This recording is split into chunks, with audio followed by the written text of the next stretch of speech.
A $500 fine for planting roses. The HOA president's smirk said it all. Another victory. But William Grant wasn't just another homeowner. Retired Supreme Court judges don't lose. Not to petty tyrants wielding rulebooks like weapons. Especially when the violation was a tribute to his late wife. He folded the citation neatly, eyes glinting. This wouldn't end with a fine. It would end with a reckoning. William stood on his front lawn, gazing at the vibrant roses his wife had planted with him years ago. The blossoms were in full bloom, each petal a memory of the woman he loved and lost. His grip on the fine tightened, the ridiculous charge stinging more than he cared to admit. Not because of the money, but because someone had dared to label his wife's cherished flower bed an unapproved project. Across the street, the polo-shirted dictator himself was swaggering toward a golf cart. Richard Langley, HOA president, wore authority like a crown. He barked orders at neighbors, scribbling violations on a clipboard. When he spotted William, that smug grin only widened. William walked to the curb, the violation notice crumpling in his fist. "Explain, now."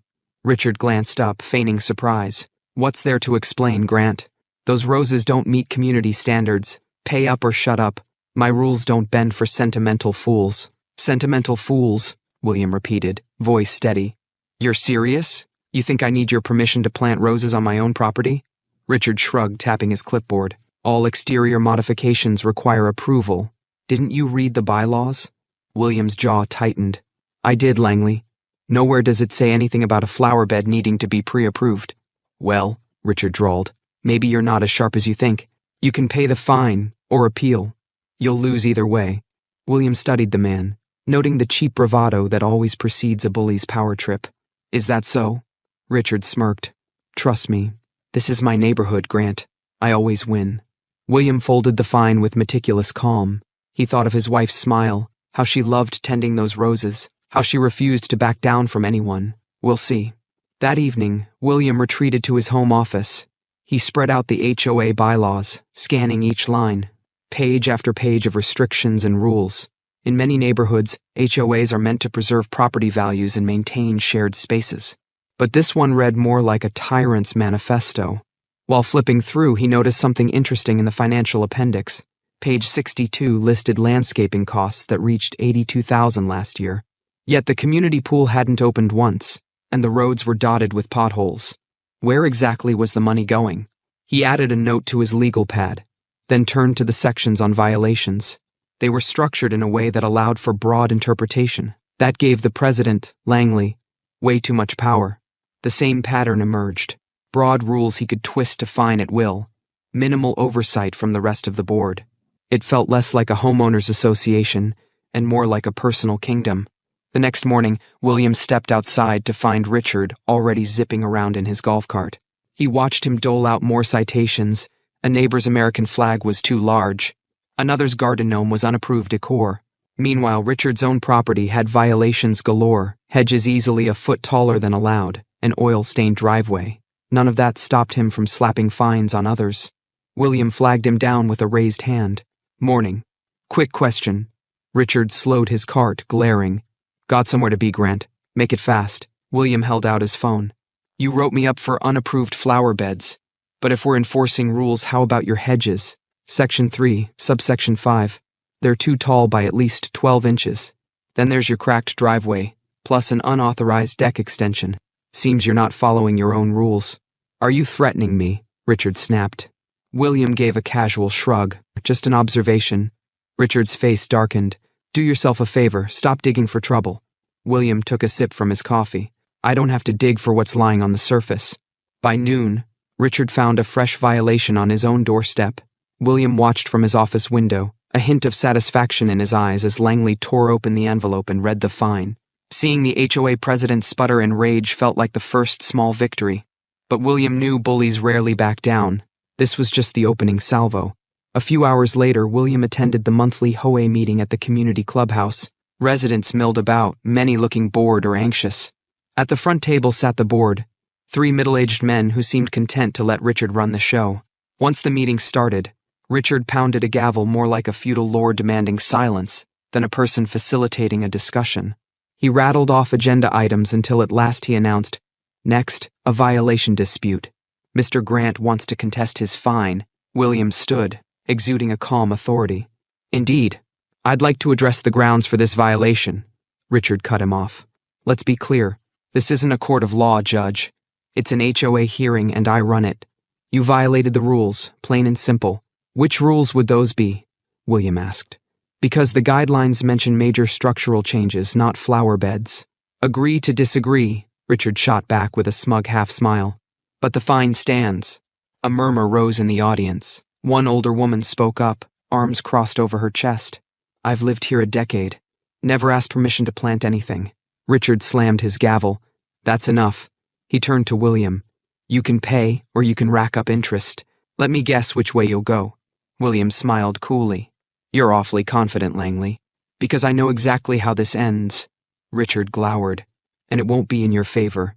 William said nothing more, letting silence speak volumes. That evening, William decided to investigate further.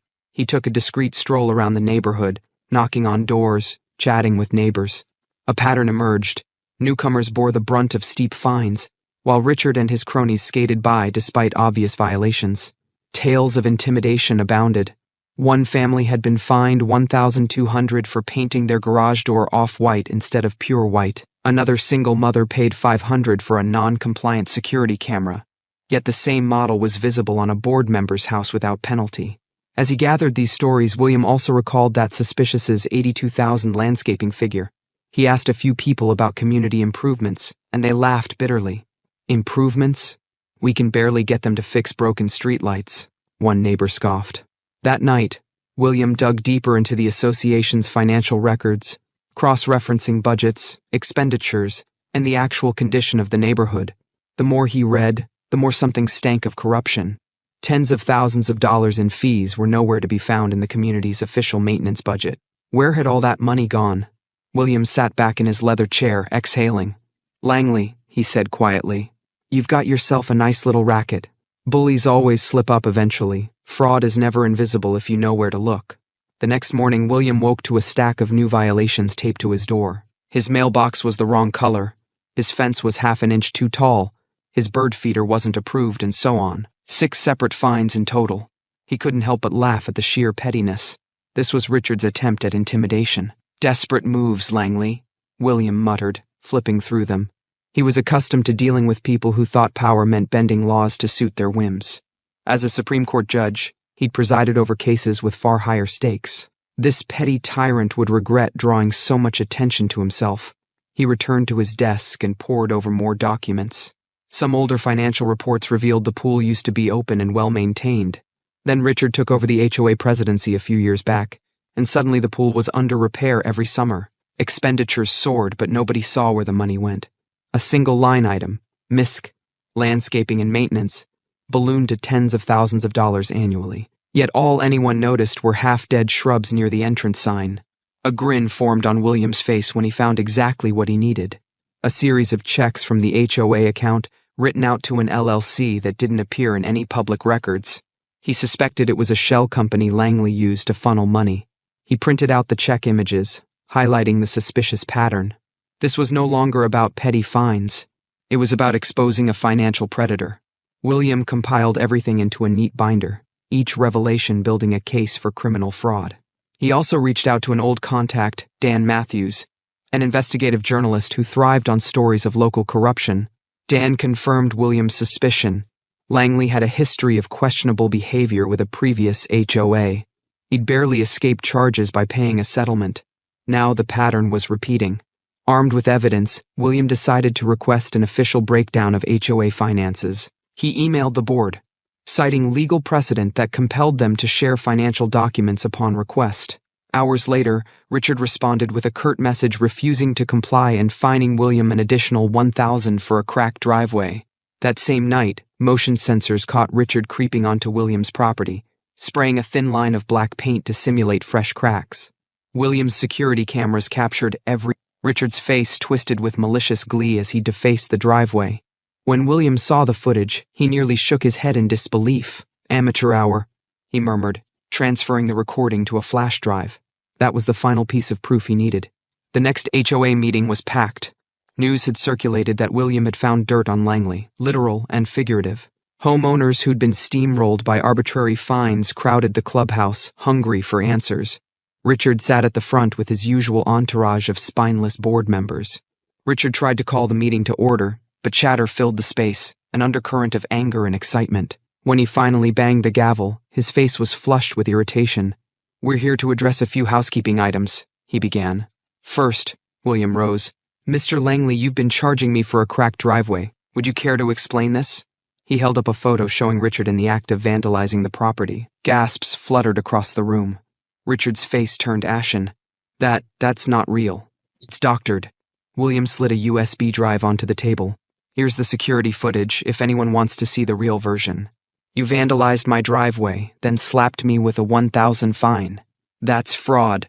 The crowd murmured in shock. A few neighbors shouted their own grievances. "He did the same thing to me last year," one yelled. "He claimed my lawn was half an inch too tall," another added. Richard hammered his gavel, voice trembling. "Order. I will not tolerate these baseless allegations." William stepped forward. "This isn't baseless." He held up the binder of financial records. "There's also the matter of tens of thousands of dollars in HOA funds unaccounted for. Care to explain why the pool was never reopened? Or why that $82,000 landscaping budget never touched a single wilted shrub?" Silence stretched, thick and suffocating.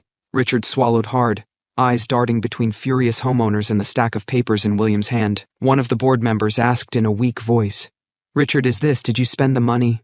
Richard bolted from his seat, pushing past startled neighbors. The meeting erupted into pandemonium. Some chased after him. Others surrounded the table to look at William's evidence. By the next morning, the entire neighborhood buzzed with talk of Richard's exposed fraud. William filed formal complaints with local authorities, outlining the embezzlement. The state attorney's office opened an investigation. Richard, cornered and desperate, took one last desperate swing. He mailed William a certified letter threatening foreclosure on William's home over unpaid fines. It was a blatant abuse of HOA foreclosure powers, one that would only strengthen the criminal case against him. William's response was to file 2 lawsuits: a civil suit against Richard personally for fraud, defamation, and damages, and another against the HOA for violating homeowners' rights and financial mismanagement. Then he made a single "State Attorney's Office," a voice answered. William's expression was steely. "I have a significant HOA corruption case. I think you'll find it interesting." That evening, William waited on his porch, sipping bourbon. Like clockwork, Richard's car screeched into the driveway. The man stormed up the walkway, brandishing legal paperwork. Sweat beaded on his forehead, fear in his eyes. "You think you're smart, Judge?" he spat. "You come into my neighborhood and tear it apart?" William took another slow sip. "This was never your neighborhood, Langley. You just pretended it was. And now that pretense is falling apart." Richard shook the foreclosure notice at William. "I can still take your house. You think a lawsuit scares me? I'll bury you with legal fees." William chuckled, setting his glass down. "Do your worst. Actually, let me correct that, you already have, and it's about to backfire. Between the vandalism, the financial records, and your board's open revolt, you're finished." Richard's hand shook, the notice fluttering. "I have the board," he snarled. "I have the bylaws." William shrugged, unruffled. "You had them. Now you have no allies left. Not once they see your bank statements, your shell company, your personal expenses paid for with HOA money." The next day, Richard sent a resignation letter to every homeowner. He claimed it was for personal reasons, but nobody believed him. An emergency HOA meeting was called that evening. The turnout was unprecedented. Homeowners lined the walls, many of them victims of Richard's extortion. Linda Carter, the interim president, nervously took the podium to officially acknowledge his resignation and discuss next steps. Then, midway through the agenda, 2 uniformed police officers entered. They walked straight to Richard, who had slumped in a back corner, hoping to slink out unnoticed. "Richard Langley?" one officer asked. His eyes flickered with panic. "Yes, you're under arrest for fraud, financial mismanagement, and embezzlement. You have the right to remain silent." The hush that followed was broken by a few stunned gasps and the creaking of chairs as people stood to watch. The click of handcuffs was the final gavel on Richard's reign of intimidation. Neighbors openly cheered or whispered in disbelief. As they led him away, Richard's furious glare flicked toward William. William raised an eyebrow and offered a faint, triumphant nod. With Richard gone, the HOA board scattered like rats on a sinking ship. Some members had clearly been complicit, while others had simply been too cowardly to stand up to him. Either way, the entire board resigned within days. When William presented his findings to the remaining community leaders, it was obvious the association couldn't survive without a complete overhaul. In a landslide vote, the homeowners dissolved the HOA altogether, effectively stripping it of the power Richard had once wielded like a sword. But the victory felt incomplete without restitution. William spearheaded a committee to review every dubious fine issued in the past 5 years. They discovered hundreds of thousands of dollars unfairly extracted from homeowners. Some had been slapped with relentless fees, forced to empty their savings or take out loans. Others lived in constant fear of foreclosure. Now, with the HOA dismantled, refunds began pouring back. The elderly couple who had lost $1,200 over their off-white garage door wept tears of joy when they received a check. The single mother got her $500 back for the security camera violation. The military veteran who nearly lost his home after a single fallen branch triggered an onslaught of fines was finally refunded the full amount. One by one, neighbors lined up to reclaim what Richard had stolen. The funds came from seized assets. Richard's home, car, and bank accounts were liquidated under the restitution agreement. Justice felt checks were placed in the very hands from which he'd stolen. William didn't bother attending Richard's sentencing hearing. He already knew the outcome: a 3-year prison term as part of the plea deal. The journalist Dan Matthews sent him a quick text confirming the sentence. William felt a calm sense of closure. In the weeks that followed, the neighborhood underwent a transformation. Without the oppressive rules and arbitrary fines, homeowners began to breathe freely. Gardens sprouted, kids played in the streets, and people replaced constant vigilance with genuine community spirit. A simple neighborhood council formed to handle practical concerns: road maintenance, security, trash collection, without strangling everyone with overreaching bylaws. William sat on his porch gazing at the roses. They were as beautiful as ever, a living testament to his wife's love for color and life. Each petal reminded him why he'd fought, not out of vanity, but to defend the memory of someone who believed in flourishing, not controlling. He sipped his bourbon and allowed himself a small smile. Maybe retirement wouldn't be so dull after all. One afternoon, his neighbor Tom ambled over, grinning from ear to ear. "Judge, you've got a phone call from some folks across town. Another HOA. They heard you took down Langley and want your help exposing their own corrupt board." William set aside his pruning shears, regarding Tom with amusement. "Word travels fast." Tom chuckled. "So, you interested in playing hero again?" William thought of the hours he spent unraveling Richard's corruption, the nights combing through financial records, the tension of public showdowns. Then he remembered the satisfaction of seeing justice served, the relief on people's faces when tyranny fell apart. He rose, brushing dirt from his hands. "Tell them," he said at last. "I'll take a look at their case." Because if there was one thing he'd learned, it was this: small-time tyrants flourish only when no one dares to fight back. And William Grant had decided there was nothing he loved more than a good fight in the name of justice. So ended Richard Langley's petty empire. It began with a $500 fine for roses, and collapsed under the weight of crimes far graver. The roses remained, bright and unyielding, a quiet testament that true strength often blooms from the most personal of causes. What about you? Ever faced an HOA nightmare? Share your wildest experiences. And remember, sometimes all it takes is one determined person to bring the whole corrupt tower tumbling down. Like and subscribe for more wild tales of justice.